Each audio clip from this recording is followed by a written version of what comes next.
இன்றைக்கி நம்ம வீட்டில் என்ன சமையல்னு பார்க்கலாங்க. சுட சுட சாதம், முருங்கைக்காய் மாங்காய் சாம்பார் வச்சுருக்கேன், வெண்டைக்காய் பொரியல். இன்றைக்கி தாங்க ஸ்பெஷல். சாப்பிடலாமா? சாப்பிட்டு பாருங்கம்மா.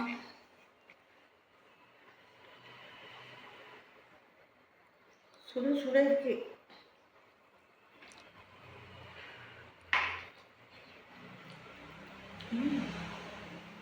சூப்பராக இருக்கு. நல்லா இருக்கா?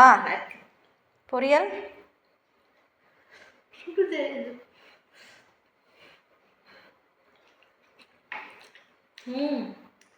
நல்லா இருக்கு. நல்லா இருக்கா? சரிங்கம்மா, நல்லா சாப்பிடுங்க. எல்லாமே நல்லா இருக்கு. அது என்ன எக்ஸ்ட்ரா வச்சுருக்கீங்க? மாம்பழம் சீசன் வந்துருச்சா? ஆமாம். சரி, இப்போ இனிமேல் நீங்கள் அடிக்கடிக்கு சாப்பிடுவீங்க. மாம்பழம்னா ரொம்ப ஆசை. சரிங்கம்மா, எல்லாமே நல்லா இருக்குன்னு நான் சாப்பிட்றேன். நீங்களும் சாப்பிடுங்க. நாங்களும் சாப்பிட போகிறோம். பாய். பாய்.